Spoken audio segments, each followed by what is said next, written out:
Hello and welcome. AHIE is excited to present to you our first installation of our eForum series, which runs in conjunction with our 3-minute reels. My name is Wendyam Ouedraogo with AHIE, Aim Higher in Education, founded in 2009 to inspire like-minded friends to collaborate on non-traditional education projects in holistic, inclusive, and empowering communities, especially for those who face barriers to education on a daily basis. Now, in keeping with our mission in mind, Binta Notaras, our treasurer, put on her journalistic cap to present to us 2 separate interviews featuring stakeholders with one of AHIE's friends, ETI, Education Technology Innovations.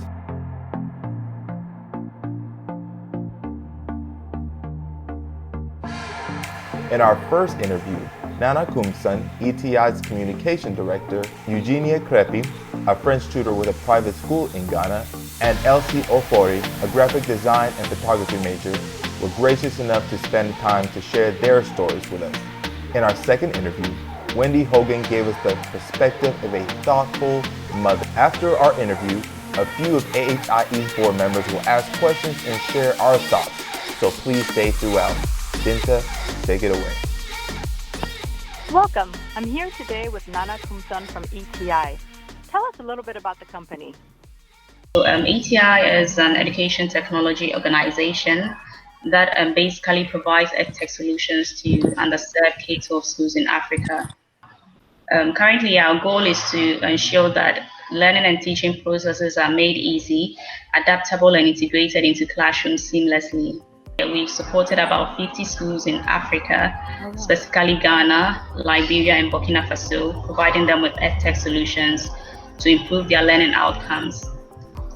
For us at ATI, we believe that every African child can have the chance or opportunity to build a better future once they have access to good edtech solutions, and that's what we are looking to do and provide for. Because we work with schools, we work with a number of stakeholders in the education sector, which includes teachers, parents, students, proprietors, and administrators, and that's where Eugenia and Elsie come in this place. One more question for you before I can let you go. What are some of the challenges you've had working with the stakeholders during COVID? All right, I'll say with COVID, there's been a lot of challenges with communicating with some of these stakeholders because here in Africa, a lot is done either in person or via phone. Most people, especially those in underserved communities, do not really have access to internet, so it makes online communication a bit challenging. So I'd say one of the challenges has been getting them to stay in constant communication, especially with their various stakeholders. Thank you so much for your time. Thank you, Nana, for joining us. And we hope to see you soon again. Now I'd like to welcome Elsie and Eugenia. I'm going to start first with Eugenia. I appreciate your time. Thank you very much for giving me this opportunity again. My name is Eugenia Krepi. I'm a French tutor in a private school in Ghana. And yeah, that's it. I'm Elsie Oforiado. I'm a student in the Cummings University of Science and Technology, commonly known as K University. Yeah, I'm offering graphic design or communication design and photography at the moment. I'm in my final year in K University.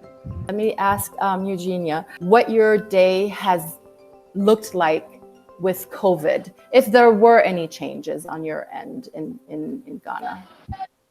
Yes, most definitely there have been changes because now that we have all our classes virtually, you'd have to be sitting at one place, fixed at one place, having your classes. So yes, there has been changes. I take this opportunity to learn a lot of things online. It has given me the opportunity to be exposed to things that I wasn't familiar with, and because I'm a fast learner, okay, I'm a fast learner. So now that I'm exposed to these things with regards to technology, it has given me the opportunity to explore online. So yeah, it's a positive change. I see that.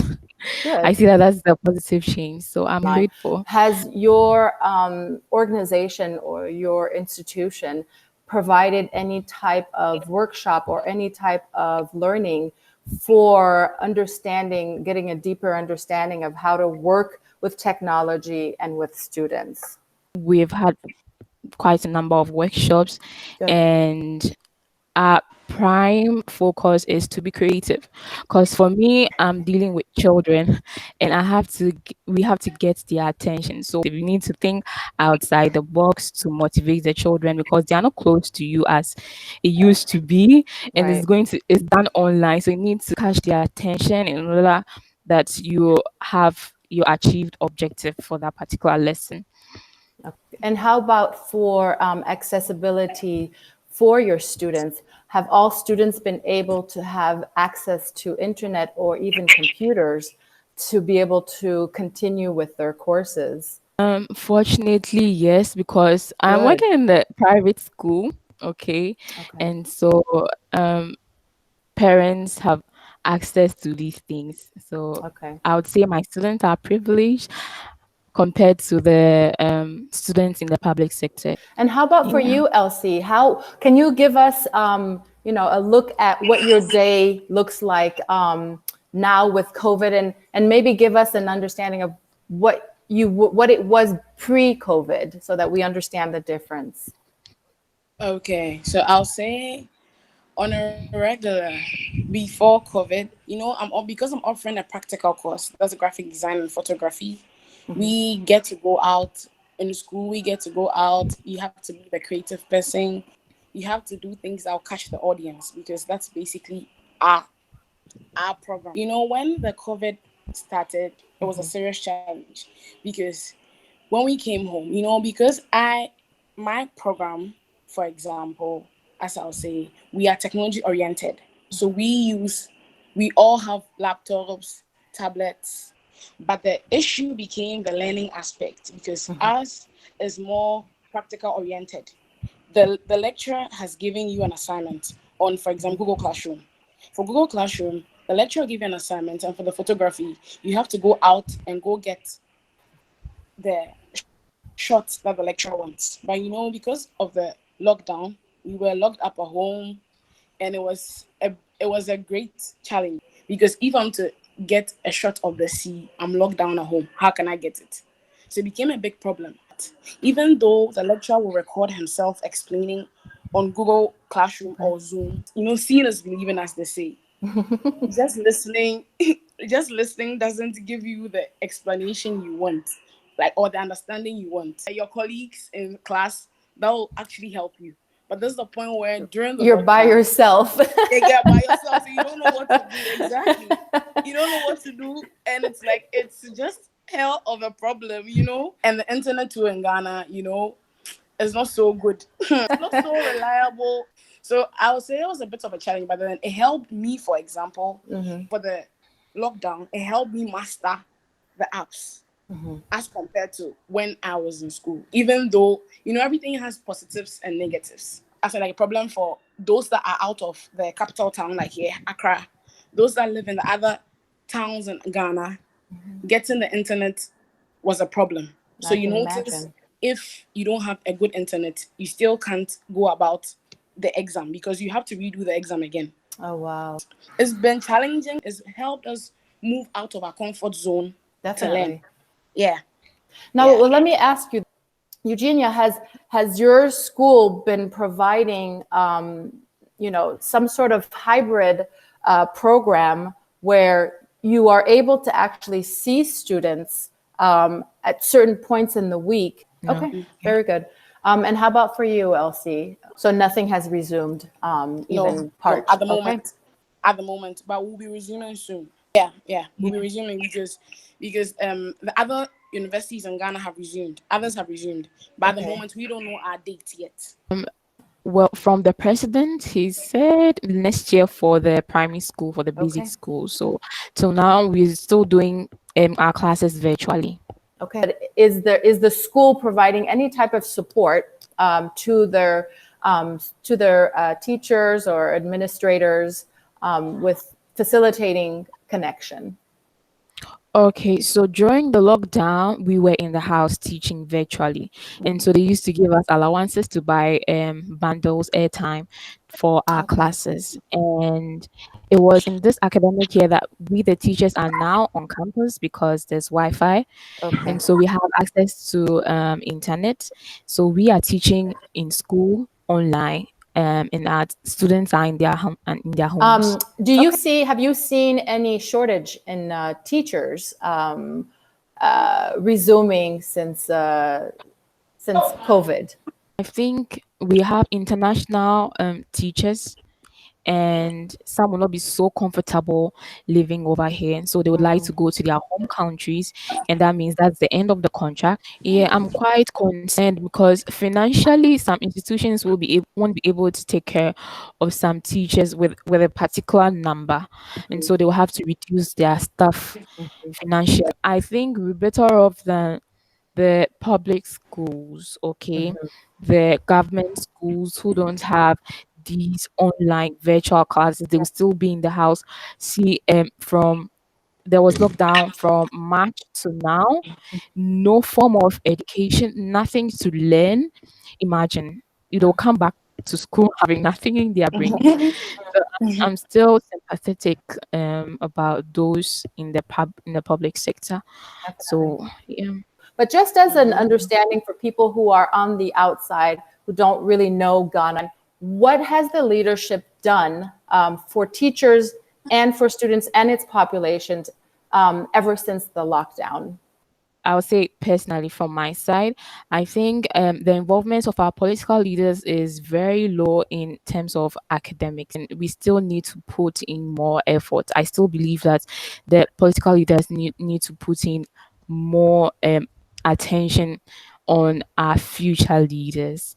Okay, but then looking at this year being an election year, imagine they are all campaigning, all the political parties are campaigning for their voters, and so their attention on the students or the educational warfare of the students have been swayed. Okay, they should try and come together as one people and know that we are talking or we are dealing with our future leaders, and so they need to come on board. They need to come as a family to take care of our future leaders, because when they are gone, it will be these young ones who take over.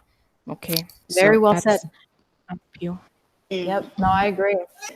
And how about for you, Elsie? What would you give us as far as your perspective of what the leadership is doing? And Okay, I'll say I think personally, I think it's better. They've done well as compared to the previous governments that I have seen. But because of this free academics, like the SHS aspect, the high school, it's pushed the illiterates to go to school more.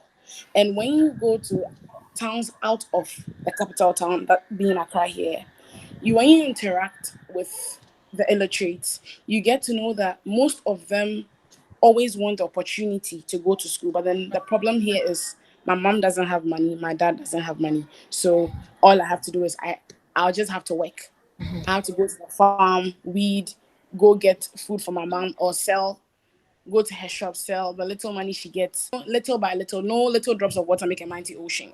I believe that if every other government that will come makes a little like push like this, at the end of the day, like what Eugenia said, the future leaders are going to be great and massive. If you don't have the technology to be learning YouTube and Google helping us little by little, if you don't have the network around you or maybe the people to support you, it becomes a problem. So if we have leaders that are going to be helping us little by little like this, since this can be the start, I think we're going to get somewhere.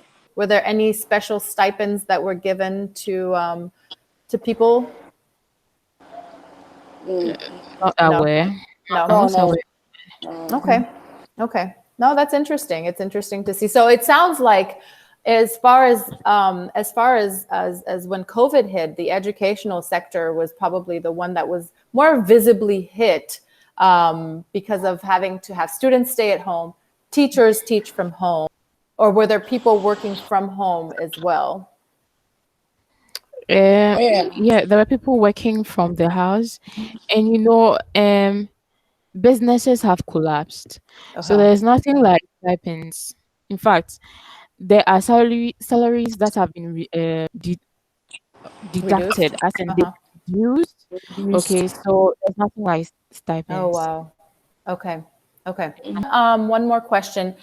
If you were told, if somebody came and told you right before COVID in January, and said, prepare, there's this disease that's going to come, this pandemic that's going to come, and it's going to hit the whole world. And as a teacher, these are the things that are going to happen.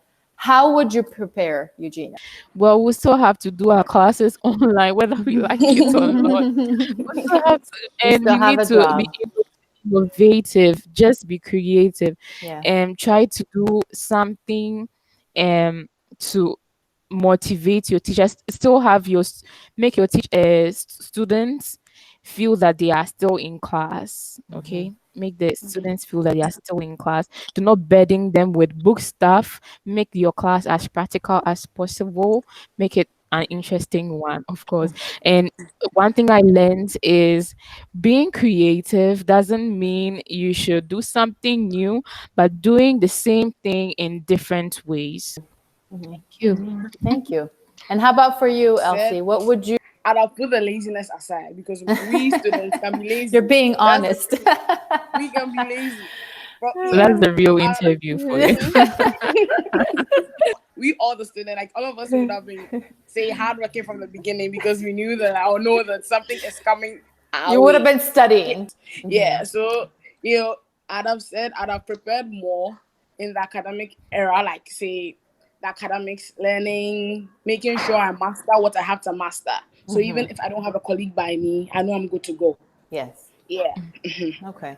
Anything else you want to say that you feel like you didn't say or you want to be able to put out?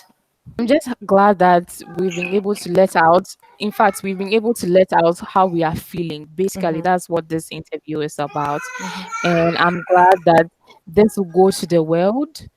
And we need to be each other's keeper. We need to work as a team in order to fight this COVID, because it's not just one country, it is pandemic that is worldwide. So we need to work together in order to fight this COVID.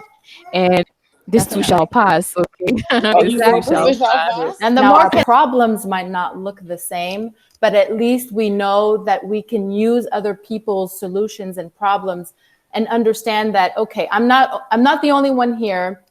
Maybe I can pull something from this side, to find some solutions, even if it's not necessarily ideal.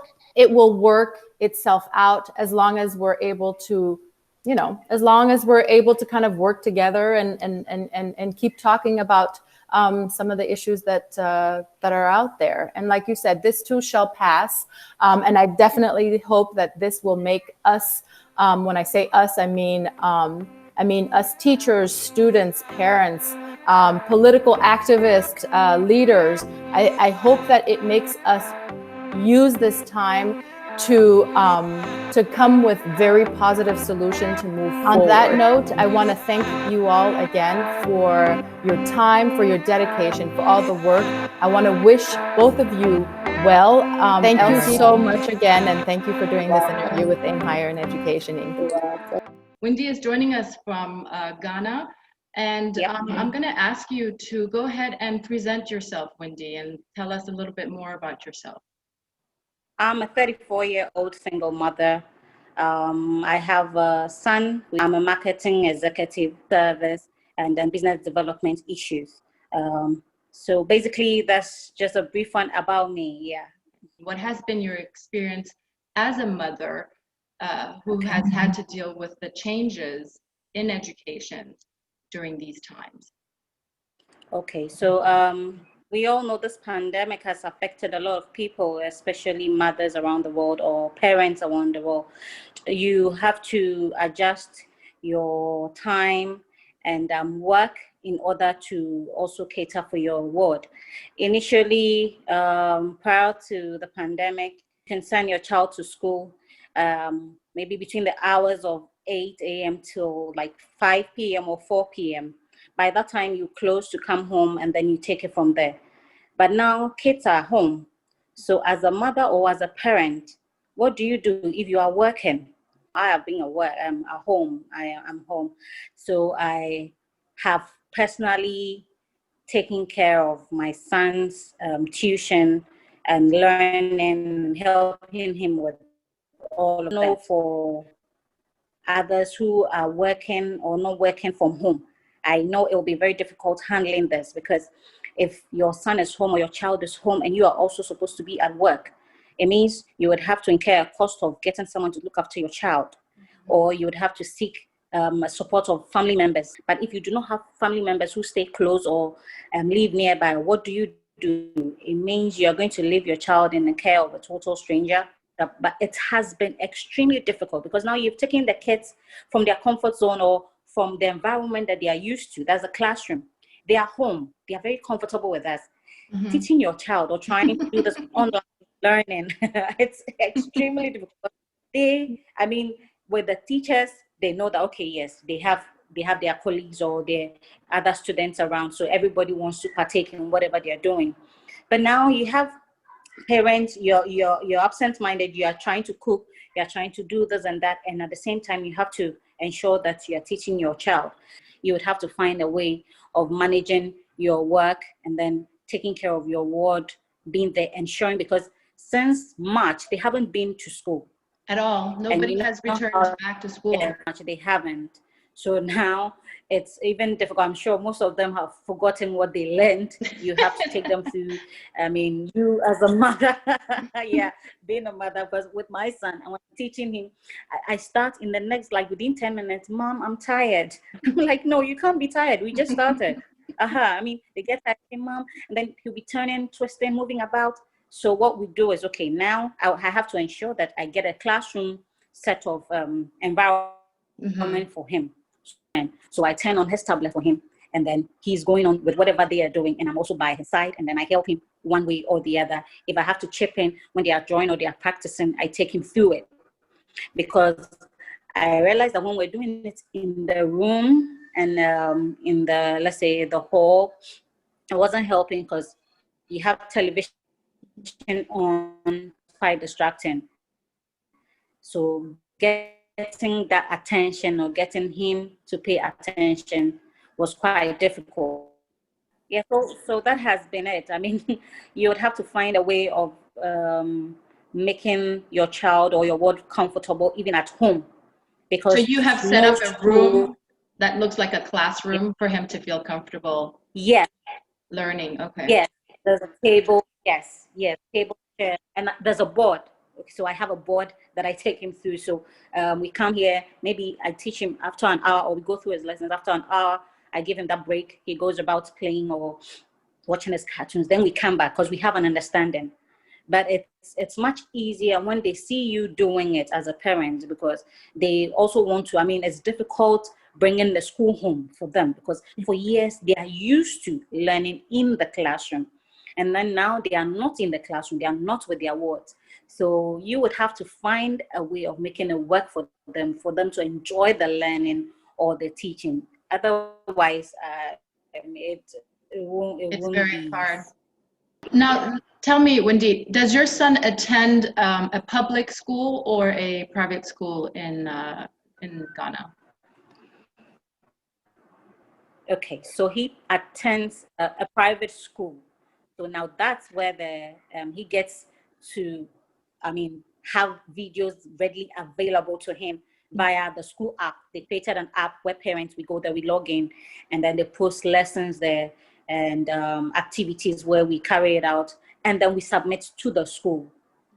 But for public school, because my mom is a teacher in a public school, what the government is doing is, I think they're doing television programs running for various stages of classes, and then radio, and then also they've shared books, because I think my mom personally has shared books for her wards in school. They call them to school to ensure that every child, at least the target is every child in Ghana should also be able to get access to a book. If not, if you don't have access to television or radio. Well, good. It sounds like there's some sort of accountability that is being shared between the parents, the students, and the educator from the public sector and from the private sector. The private sector obviously would have students and parents who have access to internet. Yes, but my initial thought is in the public sector, that would be hard to make sure and account that all the students. Extremely. I mean, because I know that getting even the parents or getting parents of the wards to pick up the books has been quite a challenge. But most of them, let's say, if not all of them, most of them have picked up the books for their wards. So now, I think the problem will be, are they going to do that? Are they going to help? Because most of the parents have work to do. Are they going to get that time to attend to the ward or to help them go through the books they've given to them or the assignments given? Will parents be available to sit with the kids whilst the lessons are going on television? And so they need sort of someone to be there to guide them or to ensure that they are paying attention, they are doing the assignments that has been given and all of that. And what has been the involvement of teachers in all of this? If parents are the ones now doing the education from home and from video, what is the role of the teacher at this point now in education? Okay, so for my son's school, I would say maybe the private sector, I call the teachers, I even call the head teacher for further explanation, because they engage us a lot. For the private school, they're engaging and they're sending us messages on WhatsApp, emails, and all of that, and on the app as well. Yes, I don't know about the public, but then again, I always use mom as an example because she's a public teacher. I see her speak to the parents, some parents of her students. I mean, giving them guidelines on what to do, explaining how to go about their assignments. But I don't see it as often as I do with regards to my son's school. That's a private school. I see my mom on phone with a few of the parents. Remind me what grade your son is in, what level? Grade 1 now.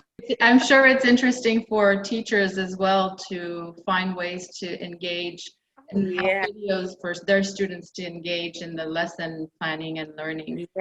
And so I can understand from your standpoint having to. Not easy, You're edging. I know you're going back to school with them. That's exactly how it feels. Yes, because when he's doing it, he said, "Mommy, you're supposed to do. You're not doing yours." I'm like, "Yeah, I'm also doing mine." Do you have any information on what the government is planning to do as far as opening schools back up? Oh yes. So recently, the president spoke and said, January 2021. Yeah, I think school will be back in session. Yeah, so they are going to pick up from where they left off. Everybody is sort of looking forward to January for the schools to reopen and for the kids to go back to school. But we're also playing our part by helping them at home with what we can. Yeah. Do you know whether they're going to be opening up completely to all the classes and all the students? I'm sure that hasn't been clearly stated. That hasn't really been clearly stated. There should be a plan. Yeah. Know how the pandemic has been currently in Ghana? Is it something that is still very present? All right. So I think the numbers have come down drastically. And they've put all protocol in place to help check or reduce the spread of the COVID. Yeah, very good. I mean, the president engaged us or engaged the entire citizen for us to play our role because, I mean, they can't do it on their own. I think we all did what we had to do. If you had known that this pandemic was going to arrive in March, if somebody had been able to tell you, Wendy, something's bad going to hit the world, the schools are going to close, this is going to happen, what would you have done to prepare? Okay, so people, or I would love that everybody or most people would practice personal hygiene.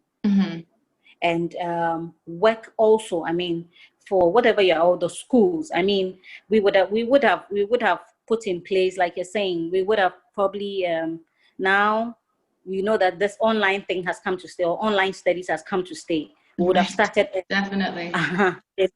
Yeah, we would have started earlier. As a parent, when I come home, or maybe perhaps any free time I got, I would have engaged my son or my ward on online studies.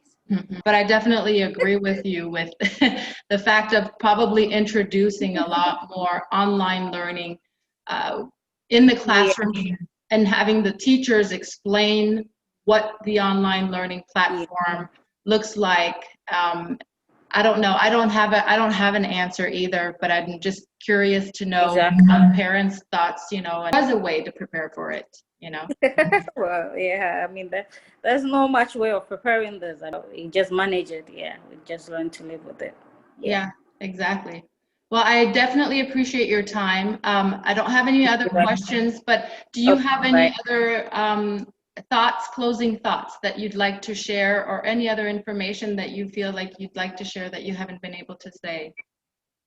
Oh, I think we've much touched about everything, yeah, especially for the schools or for parents, how parents have had to deal with the pandemic, those working, those who are the literate and the illiterate, because unfortunately not every parent had the privilege of going to school. So some would have it difficult even trying to explain some things to their wards. But I'm sure with the help of family, so family is very important, and friends or loved ones, I'm sure people are helping, we are helping each other to get there. Employers have also found the flexible working hours for their employees, giving them time to also attend to their family or their kids. So I think we've gradually found a way of managing this. I mean, it won't go back to how it used to be, but we'll have to find a way of. Definitely. And I think that somewhere the positive, the silver lining is that it definitely has brought each different communities together, and to have to, you know, to give each other their responsibilities in the family, to make sure that everybody is able to have the time to work, to have the time to provide that platform for their children to go to school, or so on and so forth. So, well, I wish you all the best of luck. And please stay in touch. I wish the same. Thank you. Sure, it's been a pleasure. Thank you so much for the opportunity.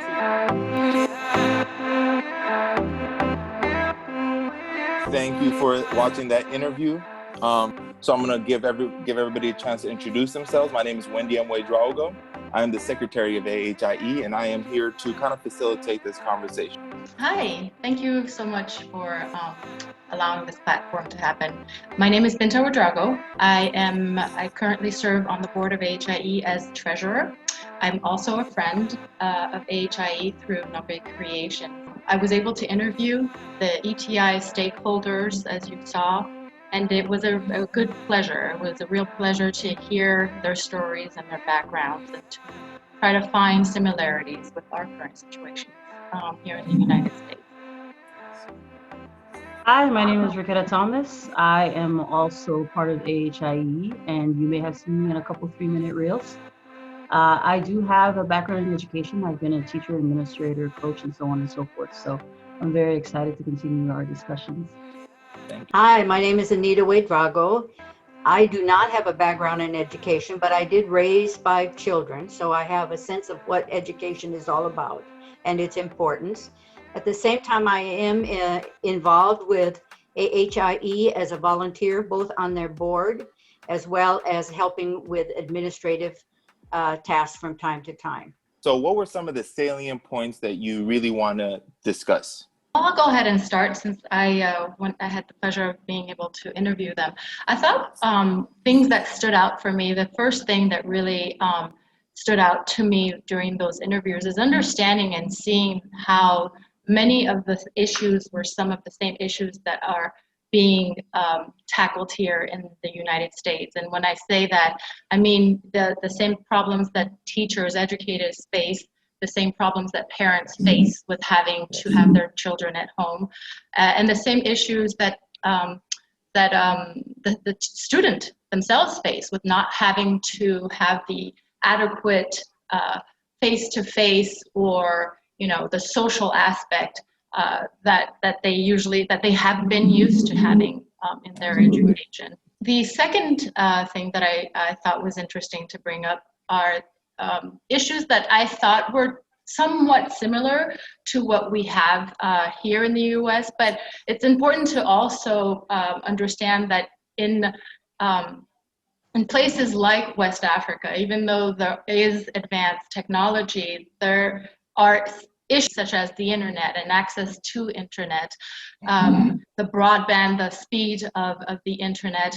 Those issues really can have somewhat of a negative effect on allowing or having now students learning and being educated at home with having to deal with having to have a computer, being able to have access to internet, and so on. The third point that I thought was also quite interesting was just how educators, they have been inventive and creative in making learning fun, number one, and making learning interesting, in joining, the Zoom calls or whatever it is that they've had to do to attend school.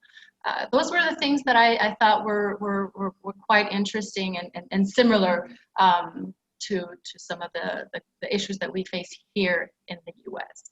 And so I really appreciate the 3 points that you raised, actually, because I feel like I want to build on those 3 points, right? You mentioned just everybody's going through a very similar thing. And I think we can all agree to that. It's kind of interesting that no matter the country, environment, language, that we're all kind of going through this, because it challenges what our roles used to be. It challenges our norms, right? Everything is kind of thrown up in the air and has shaken up a little bit. And we're not just teachers, or we're not just parents, and so on and so forth anymore.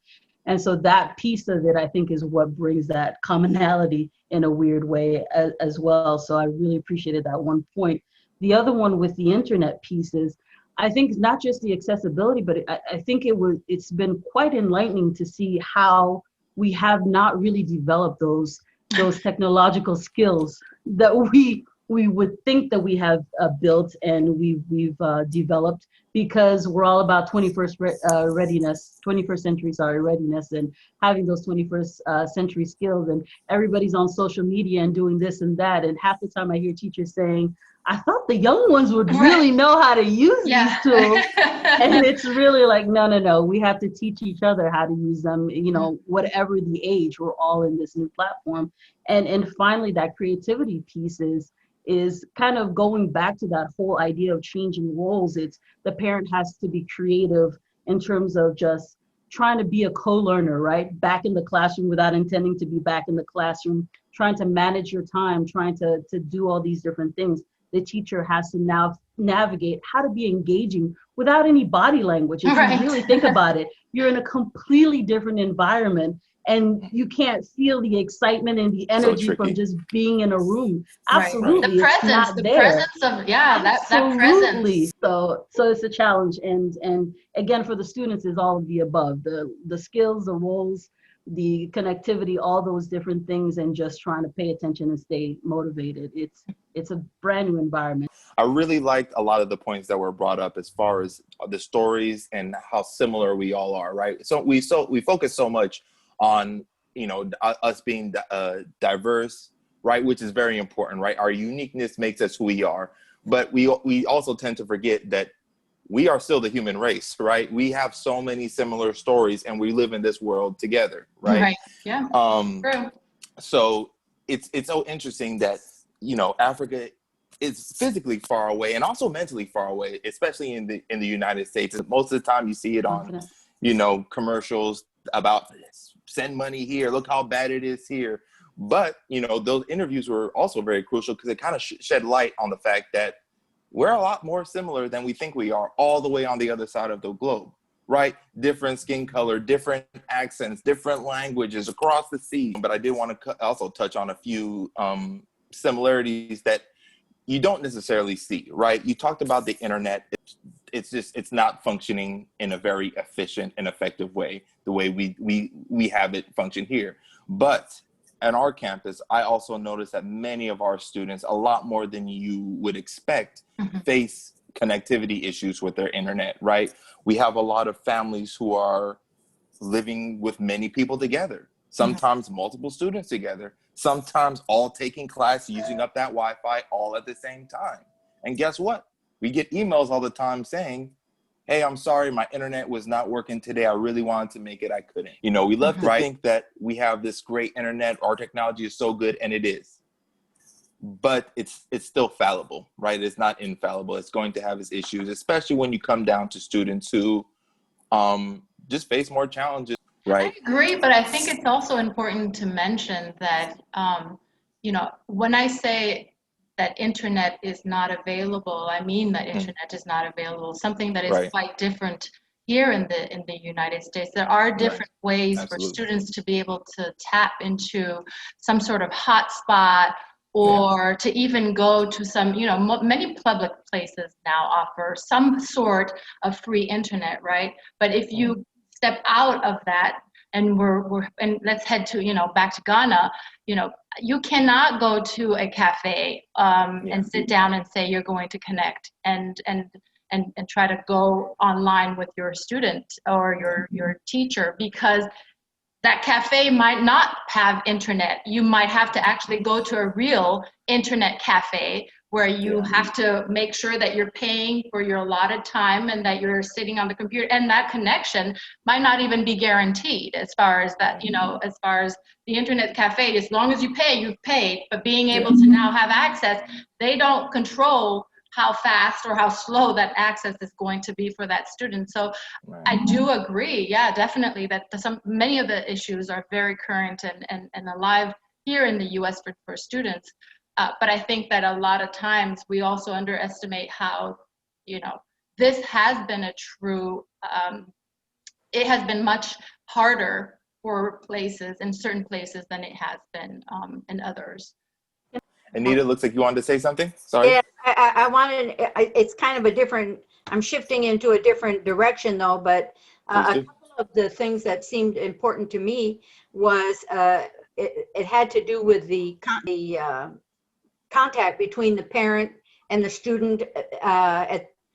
While the student is doing online learning, the parent does really have to be more engaged. And what does a parent do when they have to be at work? If they're an essential worker, for example, and the child has to be home and he's trying to figure this out by himself, and the parent actually, you know, the Wendy was saying how she had to actually develop a space for her son to be able to study, because he wasn't able to focus. He wasn't able, he had so many distractions, he couldn't focus.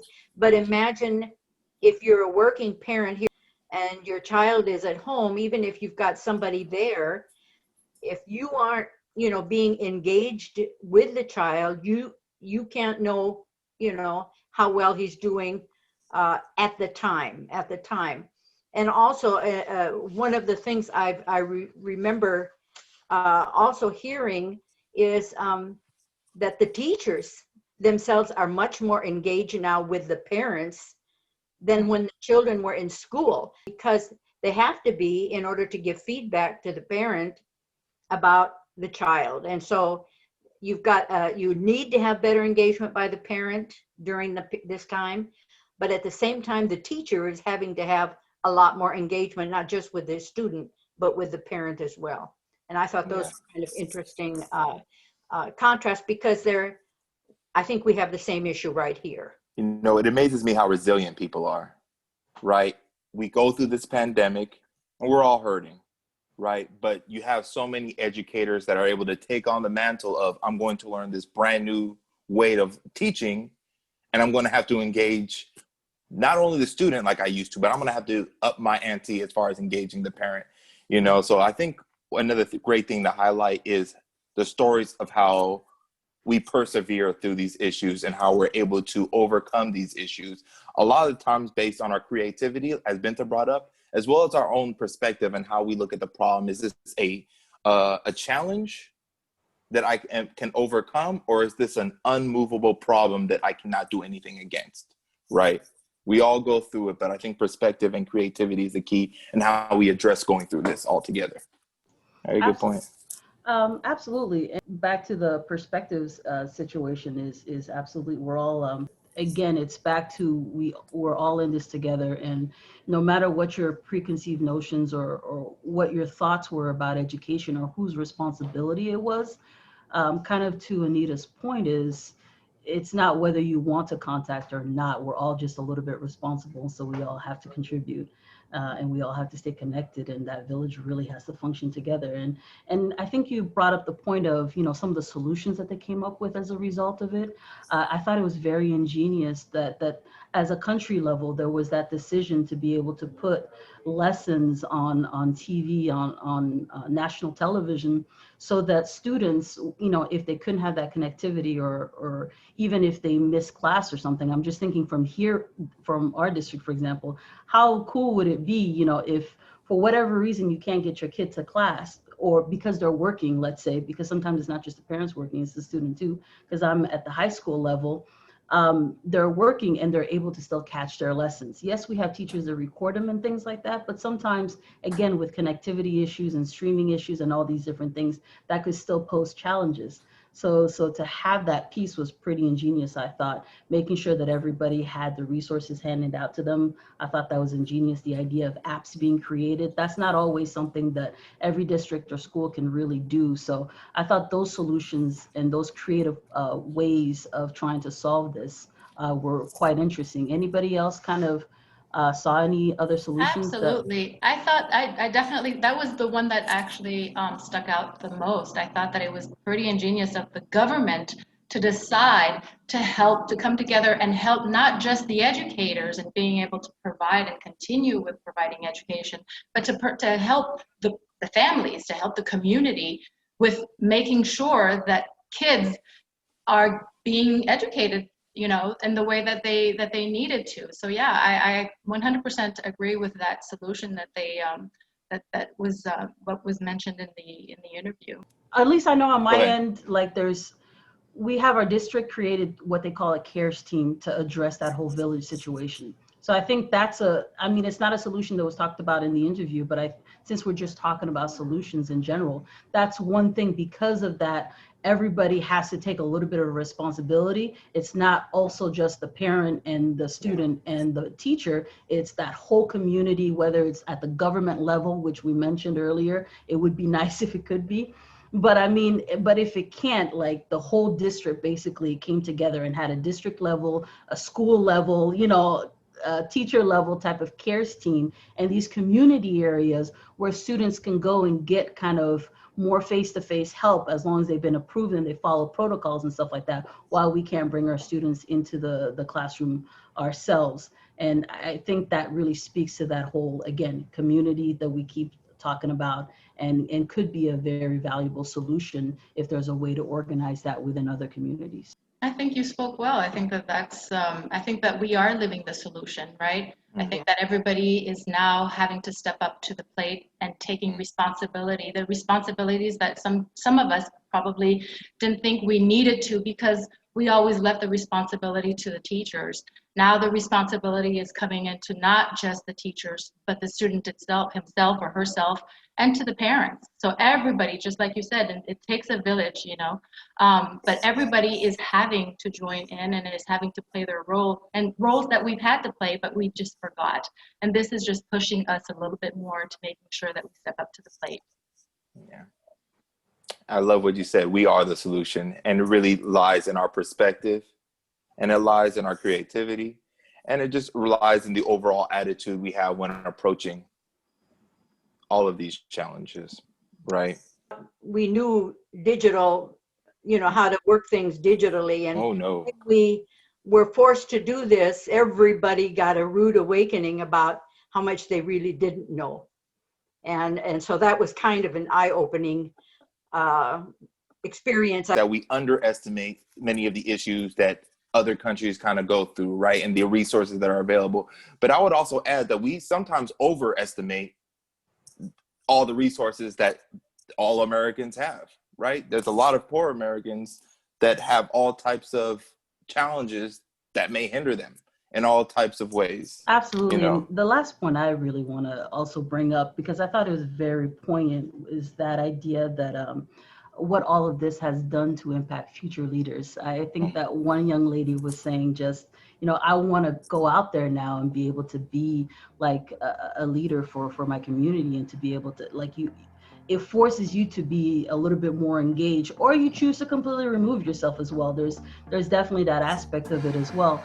But, for those that realize, like, wow, there's something to this, there's something that it could have been better, it could have, or it was great, there's some aspects that we need to continue with, but wow, I just feel motivated and invigorated and inspired to go out and be a leader for my community. And in the midst of all this change, in the midst of everything we can say is challenging and negative, there's inspiration. And how everybody just kept being positive. Absolutely. I enjoyed the positivity in each one of the stakeholders I interviewed, and how they are still very hopeful, whether it was the student, whether it was the parent or the teacher. All of them were, hopeful for the future, and not underestimating the fact that there are ways to be able to tackle these challenges. Alrighty, so thank everybody for taking part in viewing our discussion, right? Watching that interview. Thank you so much. We are so gracious for all of our audience to spend their time with us. Please follow our social media accounts by searching for AIM Higher in Education Incorporated on YouTube and Facebook, as well as on Instagram under AIM Higher in Education, one word. We are grateful for your time.